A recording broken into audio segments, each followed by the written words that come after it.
வணக்கம் பவித்ரா. இன்றைய செய்தி உள்ளும் புறமும் நிகழ்ச்சியில முதல்ல என்ன தலைப்புல பேச இருக்கீங்க? இது குறித்து யார் கூட கலந்துரையாட இருக்கீங்க? Thank you Jennifer. நீங்க சொன்னது மாதிரி தான் நம்ம டெய்லி அரசியல் பரபரப்பில் இருக்கக்கூடிய மிக முக்கியமான விஷயங்களை தலைப்பாக எடுத்து 2 பகுதிகளாக பிரித்து விருந்தினர்கள் கூட கலந்துரையாடுவோம். இன்றைய செய்தி உள்ளும் புறம் நிகழ்ச்சியில முதல் தலைப்பாக நம்ம எடுத்திருக்கிறது என்ன அப்படின்னு சொல்லிட்டு நம்ம பார்த்தோம்னா, தற்போது அதாவது என்னன்னா திட்டங்கள்ல வெறும் ஸ்டிக்கர் மட்டுமே ஒட்டி வருகிறது விஜய் அரசு. மாற்றங்கள் தருவோம் அப்படின்னு சொல்லி அவங்க ஆட்சிக்கு வந்தாங்க. ஆனா வந்த பிறகாக அவர்கள் செய்கின்ற மாற்றங்கள் என்னவாக இருக்கிறது அப்படின்னா, ஒரு திட்டம் பழைய திட்டம் இருக்கிறது. முன்னதாக இருந்த ஒரு திராவிட மாடல் அரசு உருவாக்கிய திட்டங்களுக்கு எல்லாம் பெயர் மாற்றம் செய்கிறேன் அப்படின்ற பெயர்ல இடையில் இருக்கக்கூடியதை சிலதை எடுத்துட்டு சில இடைச்சொருகளாக செருகி அதை புதிய திட்டமாக அறிவிக்கிறார்கள். அவர்கள் சொன்னது எந்த ஒரு திட்டத்தையும் புதிதாக ப்ரொடக்டிவாக ரொம்ப இன்டென்ஸா எதையுமே கொண்டு வரல. ஆனா அதற்கு மாற்றாக ஏற்கனவே இருக்கின்ற திட்டங்களில் மாற்றங்கள் செய்கிறேன், பெயர் மாற்றம் செய்கிறேன். இப்படி நிறைய விஷயங்கள் செய்திருக்கக்கூடிய இவர்கள் மீது நீங்கள் என்ன மாற்றத்தை கொண்டு வந்திருக்கீங்க அப்படின்னு ஒரு கேள்வி வைக்கும் போதுதான் இப்போ ஒரு பெரிய விஷயத்த சொல்லியிருக்காங்க. முதல்வர் அவர்களினுடைய அலுவலக அறையானது தற்போது இருக்கக்கூடிய இடத்தில் இருந்து நாமக்கல் கவிஞர் மாளிகையின் 10வது தளத்திற்கு மாற்றப்படுகிறது. அப்ப நம்ம எதிர்பார்த்த மாற்றம் இதுதானா அப்படின்றது பொதுமக்களுக்கு பொதுவாக இருக்கக்கூடிய ஒரு கேள்வி. இதை பத்தி ரொம்ப விரிவா நம்ம கூட கலந்துரையாடுறதுக்காக திமுகவில் இருந்து இல்ல புகழேந்தி அவர்கள் நிற்கிறார். வணக்கம் ஐயா. வணக்கம். மக்கள் எதிர்பார்த்த மாற்றங்கள் நிறைய இருக்கிறது. அரசின் திட்டங்களில் மாற்றம் எதிர்பார்த்தாங்க, அது மாற்றம் இல்ல தமிழ்நாட்டில் இருக்கக்கூடிய மற்ற துறைகளில் ஏதாவது முன்னேற்றம் ஏற்பட்டு இருக்கிறதா? இந்த கடந்த 88 நாட்களில் இவர்கள் பதவியேற்று 88 நாட்கள் ஆகிட்டு இருக்கு. இந்த நேரத்துல இவர்கள் செய்யக்கூடிய விஷயங்கள் இதுதான் நீங்க செய்யக்கூடிய மாற்றமா அப்படின்ற ஒரு கேள்வியை எழுப்பியிருக்கு. முதலாவதாகவே முதல்வர் அவர்களினுடைய அலுவலக அறையானது தற்போது இருக்கக்கூடிய இடத்தில் இருந்து தலைமைச் செயலகத்துல நாமக்கல் கவிஞர் மாளிகைக்கு இடமாற்றம் செய்யப்படுது. இதற்கு தலைமைச் செயலாளர்கள் சங்கமே கண்டனம் தெரிவித்திருக்காங்க. இதை பத்தி நீங்க எப்படி பார்க்கிறீங்க? முதல்ல இந்த அறை மாற்றம் என்பதற்கு முன்னால இந்த செய்தி வந்தது. அவருடைய ஜோதிடர் சொல்லிட்டாரோ, நீங்க அங்க மாத்திக்கிட்டா நல்லது. ஜோதிடருடைய ஆலோசனையின்படி அறையை மாற்றிக்கொள்கிறாராம் நம்முடைய நடிகர் முதல்வர் விஜய். அவர் நடிகை முதல்வர் தான் சொல்லணும். ஏன்னா இன்னும் முதல்வராக பொறுப்பேற்று அதற்கான தரமோ தகுதி நிலையிலையோ அவர் இயங்கலை. இப்போ ஜோசியர் சொல்லிட்டாருன்னு அங்கே நாமக்கல் இதுக்கு போகிறார், அந்த நாமக்கல் மாளிகைக்கு போகிறார்.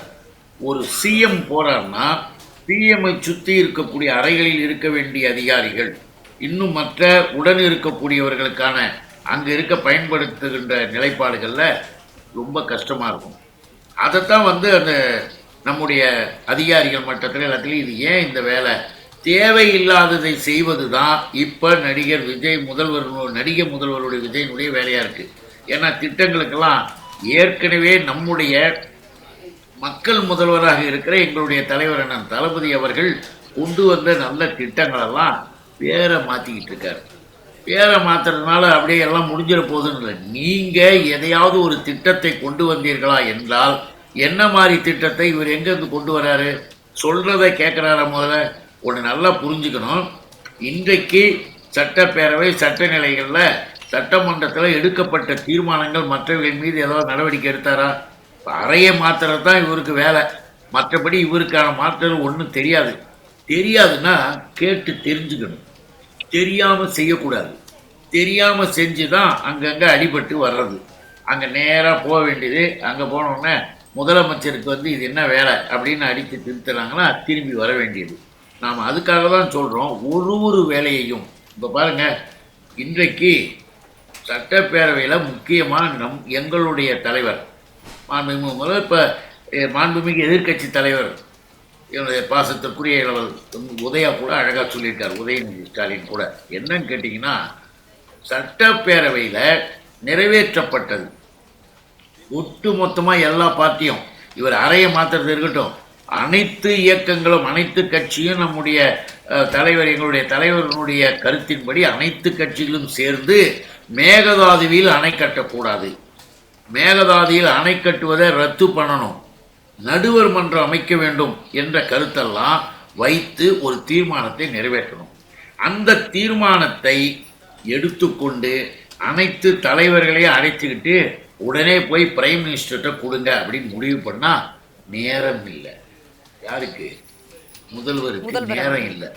என்னவா ஜனநாயகம் படம் வருது இல்லை, ஜனநாயக படத்திற்காக நேரம் இருக்கு.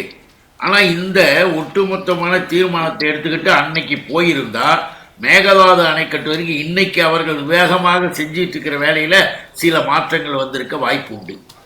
சட்டப்பேரவை தீர்மானத்தை ஏன் எடுத்துக்கிட்டு போல? நம்ம அதுக்காக தான் சொல்றோம், ஒரு முதலமைச்சராக முதல்ல மாறி மக்களுக்கான பணிகள்ல பார்க்கணும்.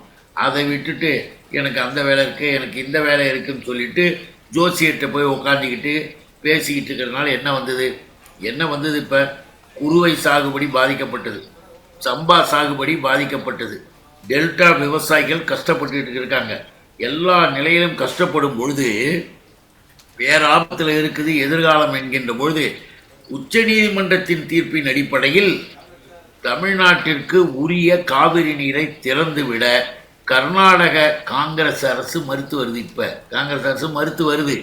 அதில் என்னவோ தெரியல, தமிழுக்கு தமிழ்நாட்டுக்குன்னா காங்கிரஸும் பிஜேபியும் ஒன்றா போகிற மாதிரி காங்கிரஸ் அரசு மறுத்து வருது. தமிழ்நாட்டிற்கு கிடைக்க வேண்டியது என்ன தெரியுங்களா? இப்போ கொடுத்த நீங்கள் கூட இப்போ பேசும்போது கூட சொல்லிட்டு இருந்தாங்க, 28.3 டிஎம்சி நீர், 28.3 டிஎம்சி நீர் வந்திருக்கணும். ஆனால் 3.4 தான் இது வரைக்கும் திறந்து விட்டுருக்கலாம். 3.4 என்ன அர்த்தம்? முதலமைச்சரும் இந்த அரசாங்கமும் கேட்டிருக்க வேண்டாமா? குரல் கொடுத்துருக்க வேண்டாமா? அதை பற்றிலாம் அக்கறையே கிடையாதா? இன்னைக்கு அவருடைய கஷ்டம் என்ன? நடிகை முதல்வர் விஜயின் கஷ்டம் என்ன? நீங்கள் கேட்ட கேள்விகளில் எல்லாமே இது உள்ள அடங்கும் பாருங்க. என்ன கஷ்டம் அவருக்கு? ரொம்ப வேதனையில் இருக்காரா? என்ன தெரியுமா? செய்தி வந்திருக்கு, ஜனநாயக படம் மிகப்பெரிய படுதோல்வி. உதாரணத்துக்காக இன்னைக்கு என்ன சொல்லியிருக்காங்க, கிருஷ்ணகிரியில் ஒரு தியேட்டரில் ஷோவில் 8 பேர் தான் பார்த்தாங்க. வெறும் 8 பேர் உட்கார்ந்து. முதலமைச்சர் அலுவலகத்துக்கு போனோடனே ரொம்ப சோகமாயிட்டாராம். என்ன இப்படி ஆகிப்போச்சேன்னு சொல்லிட்டு. ஆக நடிகை முதல்வர் விஜய் எப்போ முதல்வராக மாறுகிறாரோ அப்பத்தான் நாட்டுக்கு நல்லது ஏதாவது செய்ய முடியுமே தவிர, இன்னைக்கு இருக்கிற தலைவிரித்து ஆடுகின்ற பிரச்சனை தமிழ்நாட்டின் தலை மீது இருக்கிற கத்தியை போல. இந்த நீட்டு சம்பந்தப்பட்ட நீட்டுக்கும் இவர் எதையும் பேச மாட்டார்.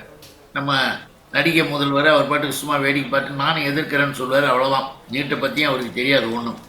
அந்த நீட்டு விஷயத்தில் திராவிட முன்னேற்ற கழகம் இப்போ நம்ம எம்பிகள் முதல்வர் அவர்களுடைய கோரிக்கையை ஏற்று, முதல்வருடைய ஆணையை ஏற்று, கோரிக்கையை அங்கே வைக்கணும், இவர்கள் ஆணையை ஏற்று போராட்டம் நடக்குது. எல்லா வகையிலையும் நடக்குது. ஏதாவது நடிகை முதல்வர் விஜய் எதையாவது கண்டுகிட்டாரா? ஏதாவது செய்தாரா? ஒன்றுமே இல்லை. அதனால தான் சொல்கிறோம், தமிழ்நாட்டில் ஆட்சி நடக்கவில்லை, வெறும் காட்சி நடக்கிறது. அதைத்தான் நம்மளால இப்போ புரிஞ்சுக்க முடியும். மக்களுக்கான நலத்திட்டங்கள் எதையும் செயல்படுத்துறதுல ஒரு முனைப்பு தரல. ஆகஸ்ட் 5ஆம் தேதி இந்த புதிய அரசாங்கம் அமைந்து பட்ஜெட் தாக்கல் வேற நடக்க இருக்கு. அதை தொடர்ந்து மானிய கோரிக்கை விவாதங்கள் நிறைய விஷயங்கள் இருக்கு. மக்களுக்கு ஒரு எதிர்பார்ப்பு இருக்கு. இந்த 2500 ரூபாய் மகளிருக்கான விஷயத்தை அறிவிச்சிருந்தாரு, அதை செயல்படுத்துவாரா, இல்ல அவர்கள் சொல்லியிருக்கக்கூடிய நிறைய திட்டங்களை எப்போது செயல்படுத்துவார்கள் ஒரு கேள்வி இருக்கும்போது, இந்த மாதிரியான ஒரு அலுவலக அறை மாற்றம்ன்ற போது அந்த தளத்துல ஏற்கனவே இயங்கின பத்திரப்பதிவுத்துறை, வணிக வரித்துறை, மதுவிலக்கு ஆயத்தீர்வை, அது மட்டும் இல்லாம அறநிலையத்துறை, இது எல்லாம் இடமாற்றம் செய்யப்படும் போது அந்த கோப்புகள், அந்த ஃபைல்ஸ் எல்லாம் பத்திரமாக எடுத்து வைக்கப்படணும். இது இந்த பட்ஜெட் டைம்ல இந்த மாதிரி மாற்றம் செய்வது அப்படின்றது ஒரு பெரிய டைம் வந்து ரொம்ப விரயம் பண்ற மாதிரி இருக்கும் இல்லையா? நேர விரயமாக இருக்குமே. ஆமா, இல்லை முதலமைச்சர் தான் ஏற்கனவே சொன்ன மாதிரி அவருக்கு எந்த விதமான ஒரு நிலைப்பாடும் ஒரு உண்மையான ஒரு ஒழுங்கான பாதையில் பயணம் செய்கிற மாதிரியே தெரியல. இன்னைக்கு பட்ஜெட்டு வரப்போகுதுன்னா என்ன முடிவு பண்ணியிருக்காங்களா தெரியுமா? இதையும் நான் சொல்கிறேன். அதிகாரிகள் ஒரு பக்கம், நல்ல அதிகாரிகள்லாம் கஷ்டப்படுறாங்க. ஐஏஎஸ் ஆஃபீஸர்லாம் வெளியில் சொல்ல முடியாமல் தலையில் எடுத்துக்கிறாங்க. ஆனால் உண்மையில் அவரோடு சேர்ந்து இருக்கிற சில பேர் என்ன முடிவு பண்ணியிருக்காங்களான்னு தெரியுமா? தமிழ்நாட்டில் இல்லாததும் பொல்லாததும் அந்த டிபார்ட்மெண்ட் இந்த டிபார்ட்மெண்ட்டுன்னு பொய் பித்தலாட்டத்தில் எல்லாத்தையும் முடிவு பண்ணி ஒரு பெரிய அளவில் கதை மாதிரி இந்த டிபார்ட்மெண்ட்டை இவ்வளோ ஊழல், அவ்வளோ டிபார்ட்மெண்ட்டில் ஊழல்னு சொல்லிட்டு ஊழல் கதைகளாக எடுக்கிறாங்க. எடுத்து இவர்களாகவே கதை எழுதி, நீ ஊழல்லாம் சொல்லணும் போகணுன்னா கோர்ட்டுக்கு வா. கோர்ட்டில் இது வரைக்கும் திராவிட முன்னேற்ற கழகத்தின் மீது இவர்கள் சொன்ன மிகப்பெரிய அளவிற்கு குற்றச்சாட்டு எதையும் யாரும் நிரூபித்ததே கிடையாது. ஏன்னா திமுக மேலே இவர்கள் சொல்லுகிற குற்றச்சாட்டு என்பது பொய். அந்த பொய்யால் திமுகவை அடிக்கணும், திமுகவை அடித்தா தான் தமிழை அடிக்க முடியும், தமிழர்களை நலத்தை கெடுக்க முடியும்னு பிளான் பண்ணி செய்கிறது. இன்னைக்கு இந்த விஜய் அரசு ஒரு பிஜேபி அரசு போல திராவிட முன்னேற்ற கழக ஆட்சியில் அது நடந்தது இது நடந்ததுன்னு கதை எழுத போகிறானுங்க பட்ஜெட்டில். கதை எழுதி அந்த கதையெல்லாம் ஒட்டு மொத்தமாக எடுத்து வச்சுட்டு இவ்வளோ கோடி இருக்குது அவ்வளோ கோடி இருக்குது அதனால எங்களால் செய்ய முடியல அப்படின்னு நம்ம ஆட்சியின் மீது திமுக திராவிட மாடல் ஆட்சியின் மீது குறைகளை ஏகப்பட்ட கதையை சொல்லி இவனுங்க ஒன்றும் செய்யாமல் போகிறதுக்கான வேலை நடக்குது. இந்த ரகசிய பிளானு சதித்திட்டத்தை பிஜேபிக்காரர்கள் மூலமாக நடிகை முதல்வர் விஜய் இறங்கி செஞ்சுக்கிட்டு இருக்காரு. இப்போ அதுதான் நடக்கும்போது நாமும் பட்ஜெட் இதில் போய் பார்ப்போம். எதுக்காக இதை குறிப்பிடுறோம் என்றால், நீங்கள் செய்து கொண்டிருக்கிற வேலை இப்போ கடன் வாங்கிட்டாங்கன்னா திராவிட முன்னேற்ற கழக அரசின் மீது கடன் வாங்கிட்டாங்கன்னு சொல்றது எவ்வளோ பெரிய தப்புனோ. வீட்டில் உட்காந்தீங்கன்னா இல்லை சொந்த கடன் வாங்கிக்கிட்டு அப்படியே கடன் இல்லை. அரசு என்பது என்னன்னு புரிஞ்சுக்க விஜய் கூட இருக்கிற நடிகர்களோட கூட இருக்கிற இந்த விசில் அடித்தார்கள் அந்த நபர்கள் விசில் அடிக்கிற கூட்டத்தையும் புரிஞ்சுட்டு வை. அமைச்சரவை கூட்டம் எல்லாம் தலைமைச் செயலாளர் உட்பட எல்லாரையும் கொண்டு போய் ஜனநாயக படத்தில் போய் உட்கார்ந்த கேவலத்தை செய்து இந்தியாவே நம்மை பார்த்து சிரிச்சுது. ஒரு பெரிய இழிவாகவே போச்சு. ஒரு படத்தை பார்க்கறதுக்கு அரசாங்கம் போயிடுச்சு தலைமைச் செயலகம். நாம் என்ன சொல்ல வரோம்னா, விஜய் நீ முழுசாக ஒழுங்காக புரிந்து கொண்டு நீங்கள் செய்யணும். இப்போ அதிகாரிகள் இருக்காங்க, உங்களுக்கு தெரிஞ்சுங்க. திராவிட முன்னேற்ற கழக ஆட்சியில் கடன் இவ்வளவு இருக்குன்னா இவ்வளவு திட்டம் நிறைவேற்றப்பட்டிருக்கிறது. அந்த திட்டத்தை நிறைவேற்றுவதற்கு மக்களுக்கு மகளிருக்காக இதுவரையில் இந்தியாவிலேயே எந்த முதல்வரும் செய்யாததை மக்கள் முதல்வர் தளபதி மு.க. ஸ்டாலின் செய்தார். அதனால்தான் காலை உணவு திட்டத்திற்கு கனடா நாட்டிலிருந்து தொலைபேசியில் அந்த பிரைம் மினிஸ்டர் பேசுறாரு நம்ம முதல்வர்கிட்ட. தாய் தமிழ்நாடே ஒரு நாடு போல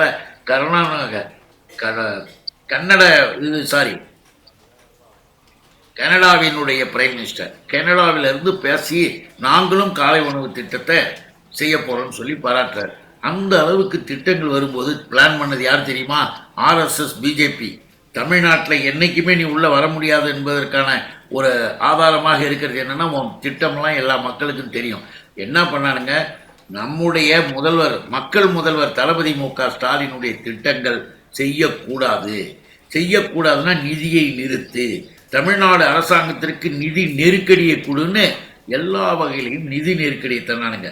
நம்ம ஜிஎஸ்டியை கலெக்ஷன் போயிட்டு பணத்தை திருப்பி பாதி கூட கொடுக்கறது கிடையாது. எல்லா வகையிலையும் பிரச்சனைகளை கொடுத்த உடனே நிதி நெருக்கடி வந்தாலும் சரி, எது எப்படி வந்தாலும் என் மக்களுக்கு, என் தாய் தமிழ்நாட்டிற்கு நான் செய்ய வேண்டிய கடமையை செய்வேன்னு நம்முடைய மக்கள் முதல்வர் அண்ணன் தலைவர் தளபதி மு.க. ஸ்டாலின் அவர்கள் வெற்றிகரமாக திராவிட மாடலில் திட்டத்தை செய்தார். அதற்காக ஏற்பட்ட செலவினங்களில் கடன் தொகையை சொல்லுவாங்க, அவ்வளவுதானே தவிர வேறொன்றுமில்லை. கடனை வாங்க வைத்தது பிஜேபி. அந்த பிஜேபியினுடைய ஆலோசனையை கேட்டு இன்றைக்கு ஆடிக்கொண்டிருப்பது நடிகை முதல்வர் விஜய். ஆக இந்த கூட்டம் நம்முடைய தமிழ்நாட்டிற்கு எதிரான நிலையில் இருக்கிறார்கள் என்பதைத்தான் தெளிவாக இதன் மூலமாக நம்ம அறிஞ்சிக்க முடிகிறது. அதைத்தான் என்னாலேயே இங்கே பதிவு செய்ய முடியுது. மக்கள் நிறைய திட்டங்களை எதிர்பார்த்து காத்திருக்காங்கன்னு சொன்னாங்கய்யா. இப்போ என்னன்னா, நிறைய மாற்றங்களை நாங்கள் எதிர்பார்த்து அவருக்காக ஓட்டளிச்சிருந்தோம். ஆனால் இப்போ பார்த்தோம்னா நாங்கள் ஏன் ஓட்டு போட்டோம்னு யோசிக்கிறோன்ற அளவுக்கு நிறைய பேர் பேசுவதை நாம் காணொலியில் நிறைய வீடியோவில் பார்த்துட்டு இருக்கோம். இப்போ என்னன்னா, மக்களுக்கு அவர்கள் எதிர்பார்த்த மாற்றம் கிடைக்குமா, இல்லை இந்த ஏமாற்றம் தான் தொடருமா? ஒன்று நல்லா தெரிஞ்சுக்கிங்க, மாற்றம் கிடைக்குமா ஏமாற்றம் கிடைக்குமா மாதிரி இந்த மனோன்மணி பல்கலைக்கழகத்தில் வந்தே மாதரத்தை வச்சு ஆரம்பித்தாங்கல்ல, அதையே வந்தே மாதரம் என்பது வந்தே ஏமாத்துறோன்னு அர்த்தம். வந்தே ஏமாத்துறோன்ற பாட்டை நடிகை முதல்வர் விஜய்லாம் வரவேற்கிறாங்க, பிஜேபிலாம் வரவேற்கிறது. இங்கு நடைபெறுகின்ற அத்துணை நிகழ்வுகளுக்கும் நல்லது எல்லாவற்றையும் கெடுக்கணுன்றது தான் மனோன்மணியம் சுந்தரனார் அவர்கள் எழுதிய அந்த தாய் தமிழ் பாட்டை இவர்கள் இன்றைக்கு மாற்றியிருக்கிறார்கள் என்றால் என்ன அர்த்தம்? தமிழ்நாட்டில் தமிழர்களுக்கு உரிய மரியாதையும் தமிழுக்கு உரிய இடத்தையும் கொடுக்கலன்றது ஒன்று. ரெண்டாவது, நடிகை முதல்வர் விஜய் அவர்கள் இதெல்லாம் நடவடிக்கை எடுக்கணும்னு நம்ம கேட்டுக்கிறோம். கண்டனம் தெரிவித்து அந்த நிகழ்ச்சியை நடத்திருக்கக்கூடாது.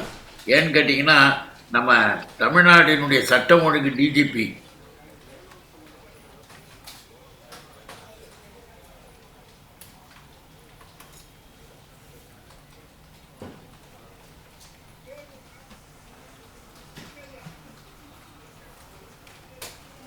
ஐயா, நீங்க தொடர்ந்து நிறைய விஷயங்களை நீங்க சொன்னீங்க. இப்ப மக்களுக்கான திட்டங்கள்ல இவங்க வந்து சிரத்தை எடுக்கிறாங்களோ இல்லையோ, தொடர்ந்து இவர்கள் என்ன செய்கிறார்கள் அப்படின்னா, அவர்கள் வந்து பிஜேபியினுடைய அஜெண்டாவுக்கு ஒரு கருவியாக தமிழ்நாட்டில் செயல்படுகிறார்கள். அதற்கு நிறைய உதாரணங்கள் சொல்லியிருக்கீங்க. இப்ப என்னன்னா தொடர்ந்து நிறைய விஷயங்கள் செய்யக்கூடிய தவேக அரசு எப்போது மக்களுக்கான ஒரு திட்டங்களை செய்ய போகுது அப்படின்றது தான் மக்களுடைய கேள்வியா இருக்கு. இன்றைய நிகழ்ச்சியில வந்து உங்களுடைய கருத்துக்களை நிறைவாக வழங்கியமைக்கு நன்றி சார்.